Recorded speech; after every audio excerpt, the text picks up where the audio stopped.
It's the state of the dungeon. It's a video that Rob does about his games. Yeah! Hello friends, I am Rob here in my basement lair for another State of the Dungeon address, this one regarding the game of Dungeons & Dragons played on June 25th, 2020. The action was in motion already. Our characters were on a boat in the sea of moving ice off of the Sword Coast, hunting down a white dragon. Aramthor, big white dragon. Scary. But for one reason or another, I guess not as big as I'd imagined he would be.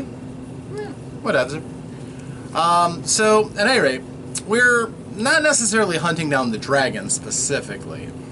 We are trying to get the captive of this particular dragon, a sage wizard of the Arcane Brotherhood of Luskan. And, I mean, for the most part, it was just for information's sake for us. The fact that she had survived that long, because she'd been there apparently for maybe years, showed that she was capable of doing okay, and the dragon didn't want to kill her. So, we weren't in a rush. Plus, yeah, the folks at Luskan are a little sketchy. But we decided we were going to brave the ice and try to get her out. To wit, we had already made some progress, and honestly, it should have been a relatively straightforward path. We have divination, we have means of telling exactly where we need to go to get closer to the lair of the dragon. So it was kind of a little pokey at first. My impeccable logic about the nature of divination magic didn't seem to impress the DM as much. But we also had to make wide detours around ice shelves and things. And eventually we came across a group of the natives, ice hunters, in their sealskin boats, probably boots too. And they camped up on the ice shelf, but down a ways from us. I thought it might be nice to, make some friends and maybe get some information. So we had just killed this polar bear at the end of our last adventure. So we took a bunch of the meat, walked over to say hi. Wasn't really worried about them. I knew I could cook all of them with a single fireball, so why not be friendly about it? So we went over and was like, hi, how you doing? We took the guide who can somewhat passably speak their language and was like, we offer this gift of meat. We're friendly. And they told us to go buzz off. It didn't work so well. Something was lost in our translation. And even though I could understand what they were saying with my comprehend languages spell, I couldn't speak their tongue. The tongue spell would have been useful. I don't have it yet. I will fix that. But at this point, our cleric didn't have it either, even though he could cast it. It's a powerful spell. But we got nowhere in our conversation with them, so we just kind of backed off. They didn't seem happy to have been spotted by us. They weren't trying all that hard to hide from us. So we went through the night. I put up, as is our custom now, put up Leomund's tiny hut to shelter us, so no wind, no ambushes. We were completely safe. I even Venn diagrammed so that I was in the middle of two area of effects, so I could let whoever the captain deemed most worthy could also be in perfect shelter and safety in the camp. That seemed to work pretty well. Something I didn't mind doing. I could possibly have gotten more, but realistically, yeah, everybody would have just been on each other's feet, and everybody would have been trapped between different bubbles, and yeah, you lose quite a bit after just say 2 castings. So I still managed to do a pretty good job of protecting the group, and it turned out to be not necessary. The DM wasn't interested in throwing all kinds of random encounters at us for this. It turns out that for the most part, if you are in an ice shelf, the chances of things sneaking up on you, because there's no cover, not very good. Unless it comes from under the water and up onto the ice shelf, but we were a ways off from the edge of it, so we were in pretty good shape. So we passed through the night. We did our morning divination. It's like, okay, which way to go? And instead of that way, we got follow. And as we were noting, the native folk were getting back into their boats and they were pedaling off. And I'm like, they can't. What are the odds they're actually from a culture that's on the Dragon's Iceberg and they're going back to tell their boss they saw us? Okay, we'll go with it. Thank you, divinities. Kytheon follows the triad, which is Helm, Torm, and Ilmater. So, you know, good guys. We like them. They keep us alive. So we got back into our boat and we pursued at a distance. We wanted to make sure they didn't really see us, and we have spy glasses and stuff, so we were able to keep up on them. And they, sure enough, led us right to the iceberg we were looking for. It has a name. I don't recall the name at the moment. Iskil Vandur or something like that. It has a large ice peak, which is split in two at a cleft. And it's easily recognizable because we heard reports from this seer. The last message she said is, hey, I see this iceberg. I want to go check it out. Matched the description perfectly. So we go along and we have to think, okay, how do we get on? There was only one real shore of this iceberg that you could beach ships. As a matter of fact, the ships of the villagers were all across it. They had like 30 of them. I'm like, let's not walk in through the front door here. We have resources. We are 9th level adventurers here. I think we could do better than that. So we went around, and there's ice cliffs, and I'm like, it's an ice cliff. I cast levitate, go up, hook it, pound in a rope. We can climb up and go in the back way. No, that just didn't seem feasible. One reason or another, just did not seem to work. Finally, I'm like, fine, whatever. Sometimes, you know, the railroad just... So, we went back to the beach, and we got on the beach. A quick conversation started up about whether or not we should destroy their boats, and it's like, that's their livelihood. That's just, it's a jerk move. Plus, you know, we'll never get on their good side if you just wipe out all their boats. I mean, they need those. And who knows if they have enough supplies to even, you know, so if we make a bonfire out of all their boats, you know, that's just as much consigning the entire tribe to death. I'm not really comfortable with that. My character is pretty decent all in all. So we passed on destroying them, sent the boat back out into the water. If it needs to, we can cast Water Walk and walk back out there, assuming Kytheon doesn't blow through all the spells, but we can rest and then do it. We sent them out to keep an eye out to make sure that, you know, when we come back, they'll be there. So we then go up the beach. And there we saw a path that had been trodden by many, many feet. They've been doing this for a while. And we went right up to the base of the cleft.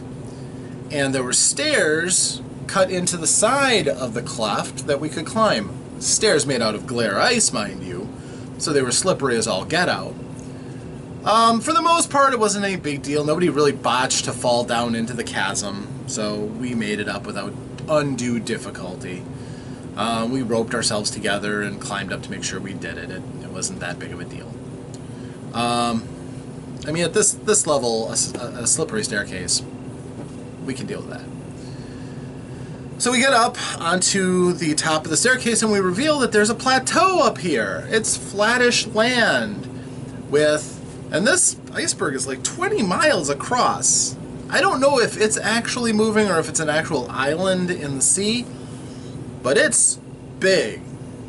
And what we were able to see at our higher elevation up on top of the bowl, which kind of rims the thing, is that sure enough, they have a village in the middle of this. Seems an awful place to have a village, honestly.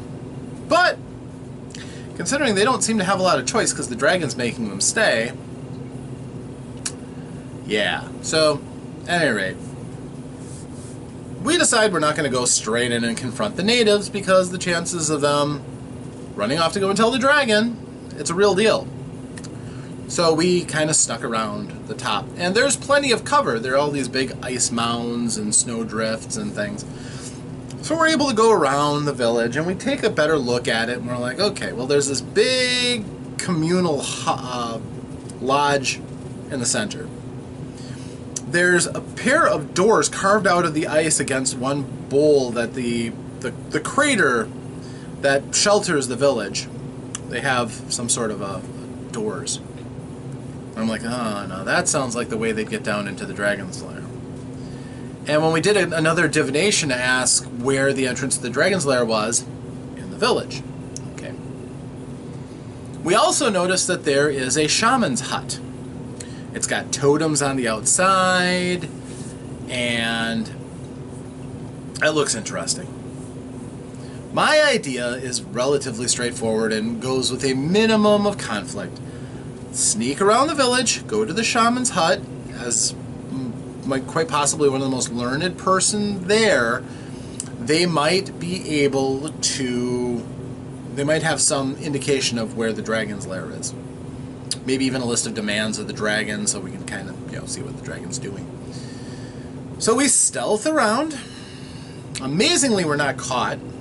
But the tribe seems pretty confident that they're alone. Not too surprising, considering. But we get over to the hut. And we kind of sneak in. And there's really nothing in there of any use to us. Which is a little disappointing. It seemed like everybody was out of the village and in that central building. So we're like, okay, since we haven't alerted the village yet, let's go around to those ice doors. I want to see what's in there. So we do. We go through the ice doors. Turns out, it's like a big closet for the tribe. They have all of their storage in there, their food, some equipment, no entrance to the dragon's lair.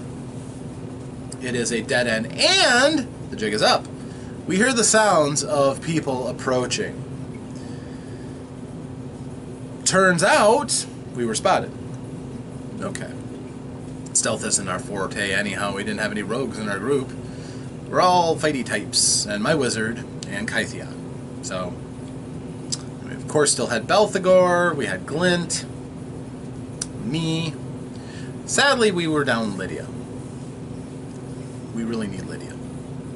But that's for next time. So, we hear sounds outside.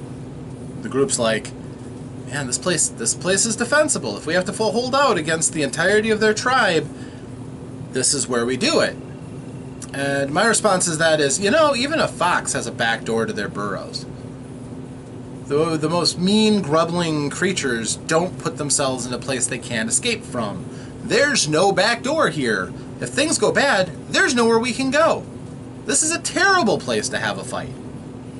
Yes, we can limit how many can rush us at a time, but my magic can already do that.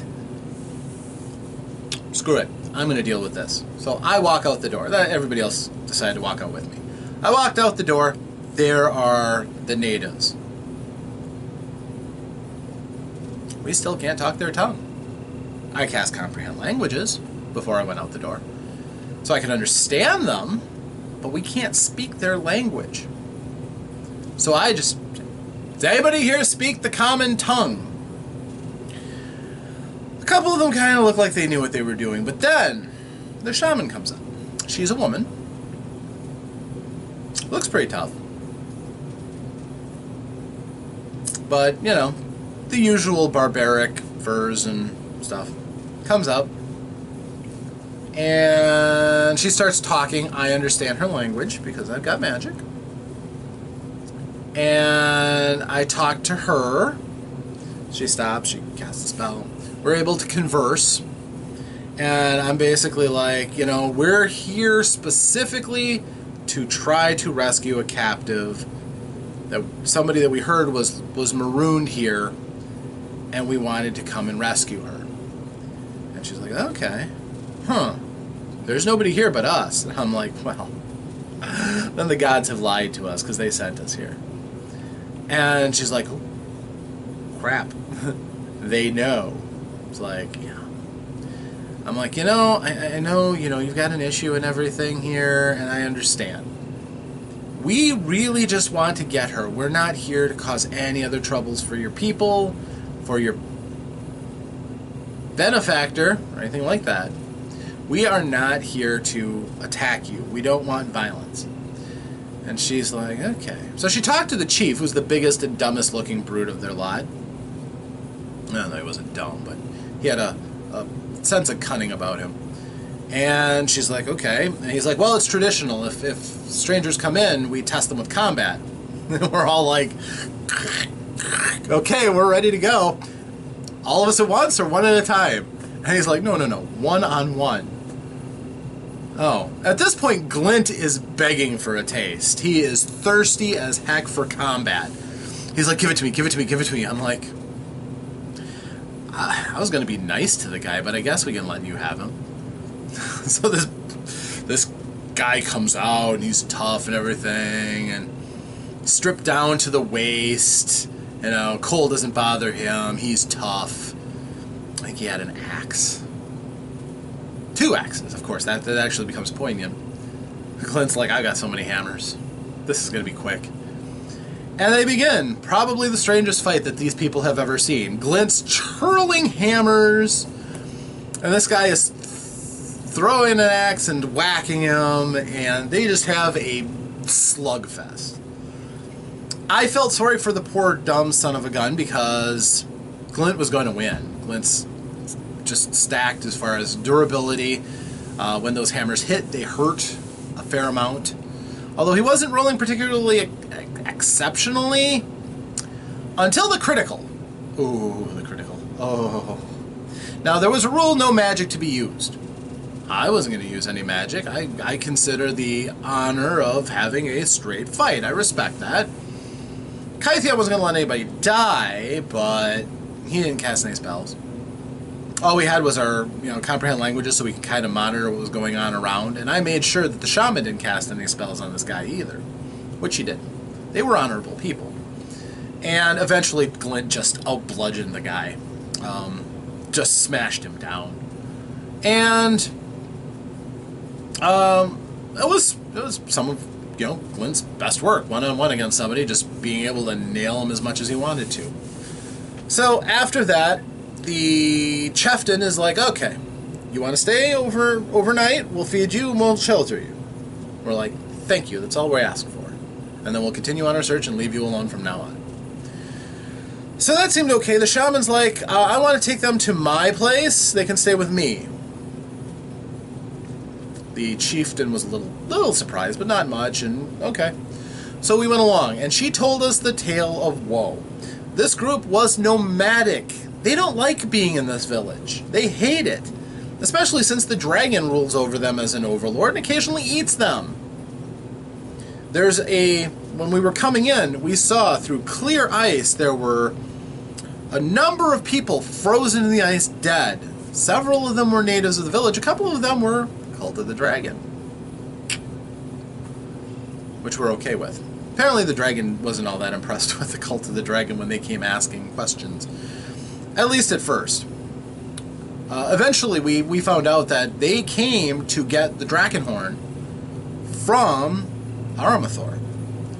And they got it. So apparently they pacified this dragon. But apparently the dragon is not all on board with them.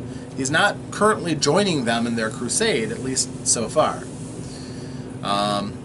Which allowed them to take the Drakenhorn, get back to the Well of Dragons, and sound it. So she's like, we need to get rid of the dragon. And we're like, look, we're not afraid of fighting. We'd rather not be in the dragon dies or us situation. We're actually fine with confronting the dragon, forcing it to flee, and, then just leaving you alone. If the dragon runs away, we'll be fine. We'll leave. We'll get what we came for. Everything is fine. Well, they'd be okay with that. Because if the dragon was repulsed, that would mean it would go to another one of its lairs. These people could leave.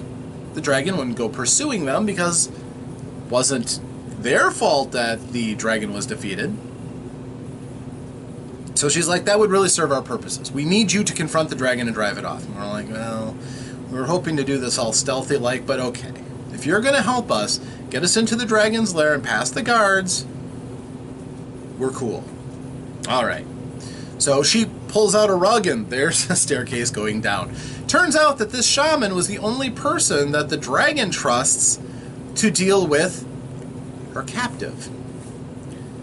Or their captive. His captive. Apparently, the dragon likes magic. And the dragon wants to be a wizard. It's a white dragon. And although it's ambitious, it's still limited by the fact that white dragons are kind of bestial. They are the crudest of dragons, and therefore not automatically given to any kind of real magic outside of their inherent nature. This one is studying. It's trying to be a spellcaster. And as my character fully understands, with the magic they've got, they can actually do some magic similar to what we understand. Well, she's able to give us some intel. She's like, okay, these are the things the dragon has been able to show us. It can cast Cone of Cold. I'm like, oh, that's a 5th level spell. This dragon's been doing this for a while. And she's like, yeah, all of its spells are cold related. And I'm like, well, that makes sense. You stick with what you know. But that just made this fight much more fun for my character. Why? Because if it wastes its time casting spells, I can counter those spells. If it breathes its horrid breath weapon, I can't stop that. So, okay, get us into its lair. Alright, no problem. There's only one minor issue. What's that? Well, it's got guards. Okay. It's got ice toads, it's got ice trolls, and it's got kobolds. Kobolds? Yeah, kobolds. Arctic kobolds? Ice kobolds? No, they're just kobolds. They worship the dragon. That's what kobolds do. Okay, so they aren't its guards, are they? They're like more sentries, menial servants, the like. The dragon just uses them. Free labor. Well, kobolds really don't bother us. I mean we're 9th level.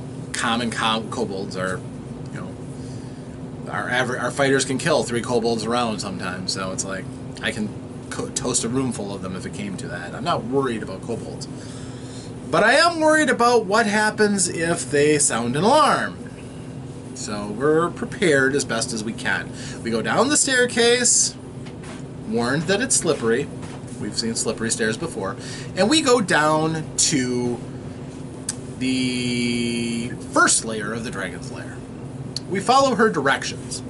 We come across a room full of kobolds. Well, not full. This is a sleeping chamber. There's a lot of kobolds barracked in here, but there's only a handful at the moment. And we're like, do we take them out really quickly?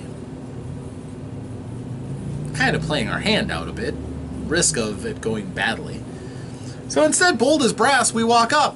And we're like, hey, better take care of some stuff for the prisoner. Where's the prisoner at?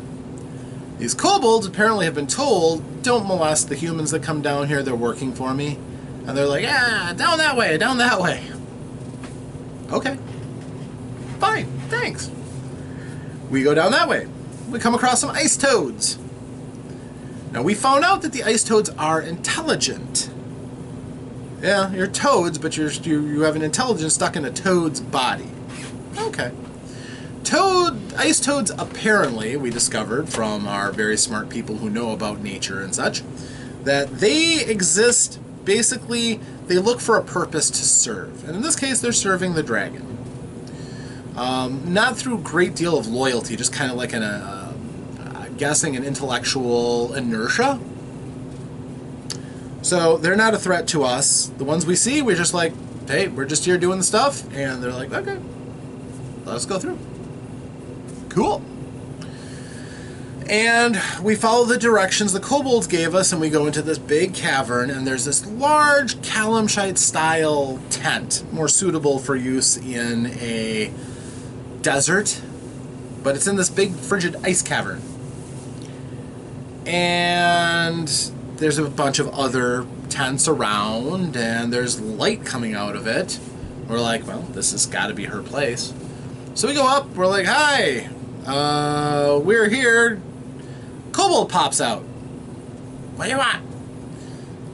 We want to talk to the lady.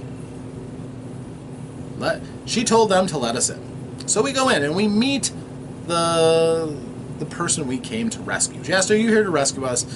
We're like, yeah. She's like, okay, great, whatever. She didn't seem very happy to see us.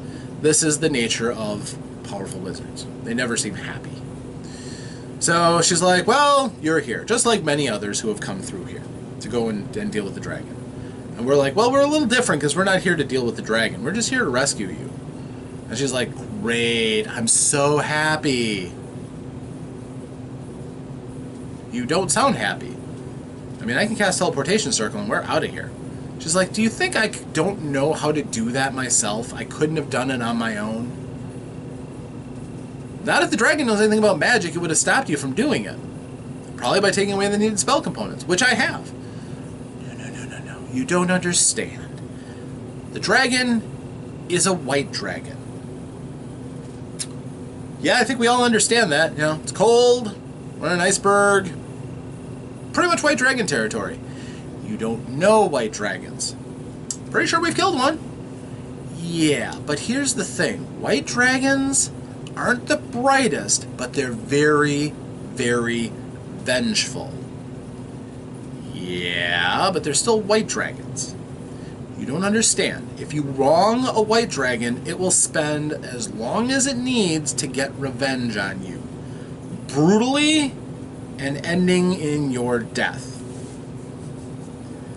That's our risk. We're willing to take it. We're really not that worried, and I don't ever expect to come out here in its territory again. So unless it's willing to go flying into a city where I'm going to be found, or into a dwarven holding, I don't think he's going to have a chance. You don't understand. I'm not worried about you. I'm worried about me. I don't want to spend the rest of my life worried that there's a dragon following me and chasing me and trying to kill me. I'm like, do you not think that there are more than enough enemies that this dragon has that he's actually going to come after you, who were just a guest who was spirited out from under his nose? She's like, yep, I am. Crap. I'm seeing Stockholm Syndrome here myself, but the rest of the group is like, well, okay. What's it going to take to get you out of here? And she said, well, a couple of things. But the biggest one is you have to kill the dragon. You want to kill the dragon. I don't want to kill the dragon. The others are kind of fine with it. The problem is, our group is woefully unprepared for dragon fighting. We really should be getting better at it by now, but even at our level, dragons are still pretty tough. I mean, boss plus level. And we know what its breath weapon is, we know how nasty they can be, but now we're in its lair, which the pucker factor just goes way up. And the dragon knows its home and its climate. It can cast spells like, say, greater invisibility. And that's what I'm most worried about, honestly. And right on top of that, just there, we didn't have nearly enough cold protection against, so white can really mess us up. And if it gets luckier than the last one and hits us multiple times with its breath weapon, this could be a really one-sided fight. So, we had some cold protection, a little. She offered us more. She offered us a ring of cold protection, which we gratefully accepted. She gave us a scroll or two to help protect us, which was great. We accepted any help she gave us. She told us that one level down is the dragon's library. And she says the dragon has a very nice library. Well, that got my wizard spirits up. And I'm like, really? It seems a waste to leave it in the clutches of a white dragon. She's thinking the same thing, too. She's like, I've been translating all these texts and everything, but yeah, I'm tired of being here, too. So you kill the dragon, and we're good. And I'm like, wait a second. Why don't you help us kill the dragon? You're a powerful spellcaster. A powerful spellcaster could help sway the tide of this battle. And if it's going to kill you otherwise, then kill it first and we're good. She's like, if you fight it and fail, you will die. But I will still be alive. This is your fight. Even though it benefits me, it's still your fight to do. And we're like, fair enough, we really kind of didn't expect you to help us anyhow. But, you know, this turned out to just be a sidebar for one of our members. We had found out that she is in possession of the haft of the dragon hammer that Glint is so obsessed about. So he immediately made an ass of himself, demanding it, basically, from her. And she toyed with him. He eventually found out that it was, she's like, it's in this room. And he found the chest that it was in. And she's like, if you can open that chest, you can have the hammer. And to tell you what, I'll even give you one of the keys to the chest. He could not open up the chest. And she's like, it's a Netherese spell chest. You couldn't have opened it. So she opens it and she lets him fondle the haft of the dragon hammer. He drools. It's powerful. Even in its broken state, he can still tell the workmanship. He can still tell exactly what it is. And we know where the head of it is. That is his great goal to get this item. So, basically, she takes it back, she puts it back in the chest, puts the chest back under her trunk, and she's like, okay, the dragon doesn't know I have that, so please don't tell it. Okay. We weren't going to tell it. We weren't going to talk to the dragon conversationally much. And she's like, okay, well, you should be pretty much ready to go, I think. We're like, yeah, we rested, stitch up our we're pretty much ready to go.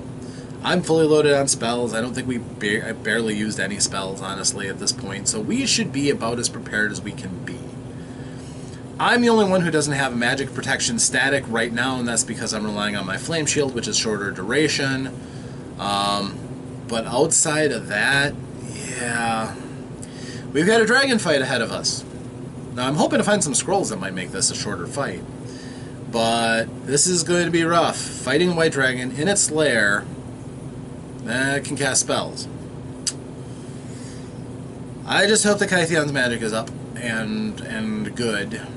I have a bad feeling about this. But we'll see. That's why we roll the dice, right? A couple crits the right way, and we could have all the dragon's treasure that's here in this hoard for our own. We'll see. Alright, well, that is the story so far. We are preparing to move on for a big dragon fight when next we meet. So until next time, I am Rob. Thank you for joining me. This is my State of the Dungeon address. Farewell.